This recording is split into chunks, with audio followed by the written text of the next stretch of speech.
ಗ್ಯಾಸ್ಗಾಗಿ auto ಚಾಲಕರ ಪರದಾಟ ನಿಲ್ಲುವಂತೆ ಕಾಣಿಸ್ತಿಲ್ಲ. 80% ಖಾಸಗಿ ಬಂಕ್ಗಳು ಸಂಪೂರ್ಣ ಬಂದ್ ಆಗಿದೆ.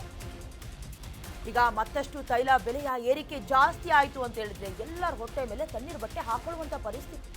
ಬಹಳ ಮುಖ್ಯವಾಗಿ ಆಟೋ ಚಾಲಕರ ಸಮಸ್ಯೆ ಇದೆಯಲ್ಲ, ಪರದಾಡ್ತಿದ್ದಾರೆ, ಬೀದಿ ಬೀದಿ ಅಲಿತಾ ಇದ್ದಾರೆ. ಗ್ಯಾಸ್ ಸಿಗತ್ತಾ ಏನು ಅಂತ ಸರ್ಕಾರಿ ಬಂಕ್ಗಳಲ್ಲಿ ಆಟೋ ಚಾಲಕರು ಕ್ಯೂ ನಿಂತ್ಕೊಂಡಿದ್ದಾರೆ. ಗಂಟೆ ಗಟ್ಟಲೆ ಗ್ಯಾಸ್ ಸಿಗತ್ತೆ ಅಂತ ವೆಯ್ಟ್ ಮಾಡ್ತಿದ್ದಾರೆ. ಇನ್ನು ಹಲವು ಕಡೆ ದರ ಏರಿಕೆಗೆ ಭಾರಿ ಆಕ್ರೋಶ ವ್ಯಕ್ತವಾಗ್ತಿದೆ.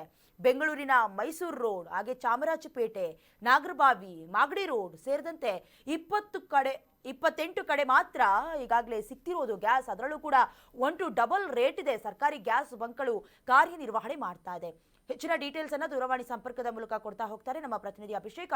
ಒಂದು ಕಡೆ ಯುದ್ಧದ ಭೀಕರತೆ ಜಾಸ್ತಿ ಆಗ್ತಾ ಇದೆ, ಸಂಬಂಧಪಟ್ಟ ಹಾಗೆ ತೈಲದ ಬೆಲೆ ಏರಿಕೆ ಆಗ್ತಾ ಇದೆ. ನೇರ ಮೊದಲನೇದಾಗಿ ಎಫೆಕ್ಟ್ ಆಗೋದು ಆಟೋ ಚಾಲಕರಿಗೆ. ಈಗಾಗಲೇ ಪರದಾಡ್ತಿದ್ದಾರೆ.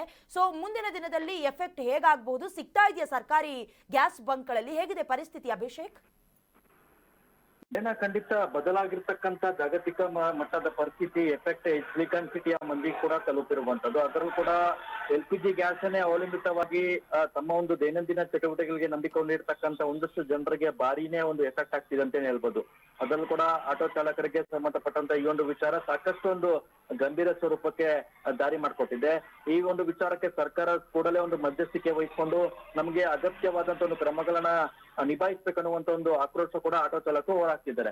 ಒಂದು ಕಡೆ ಬಹುತೇಕ ಬೆಂಗಳೂರಲ್ಲಿ ಒಂದಷ್ಟು ಬಂಕ್ಗಳಲ್ಲಿ ಗ್ಯಾಸ್ ಅವೈಲಬಿಲಿಟಿ ಇದ್ರೆ, ಇನ್ನೊಂದಷ್ಟು ಬಂಕ್ಗಳಲ್ಲಿ ಬೆಲೆ ಏರಿಕೆ ಜಾಸ್ತಿ ಮಾಡಿ ಏನು ಗ್ಯಾಸ್ ನ ಮಾರಾಟ ಮಾಡ್ತಿದ್ದಾರೆ.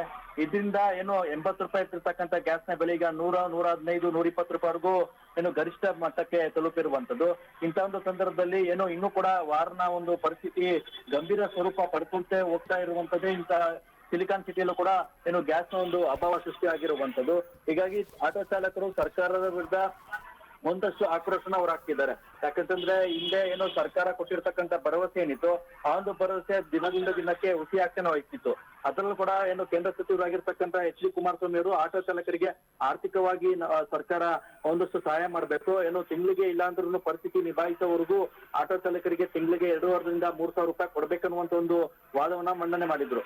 ಅದಾದ್ರೂ ಕೂಡ ಇಲ್ಲಿವರೆಗೂ ಸರ್ಕಾರದಿಂದಾಗ್ಲಿ ಅಥವಾ ಸಂಬಂಧಪಟ್ಟಂತ ಸಚಿವರಿಂದಾಗ್ಲಿ ಯಾವುದೇ ರೀತಿಯ ಒಂದಷ್ಟು ಭರವಸೆಯ ಮಾತುಗಳು ಆಟೋ ಚಾಲಕರಿಗೆ ಸಿಗದ ಹಿನ್ನೆಲೆ ನೇರವಾಗಿ ಈಗ ಏನು ಆಟೋ ಚಾಲಕರು ತಮ್ಮ ಒಂದು ಆಕ್ರೋಶನ ಹಾಕ್ತಿದ್ದಾರೆ.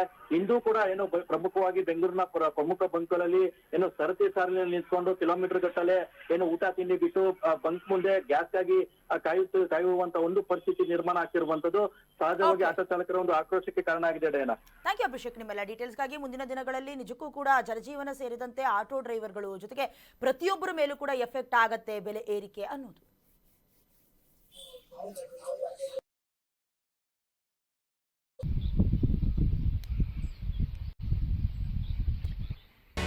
ಕರ್ನಾಟಕ ನ್ಯೂಸ್ ಬೀಟ್ ಫಾಲೋ ಮಾಡಿ, ಸಬ್ಸ್ಕ್ರೈಬ್ ಮಾಡಿ.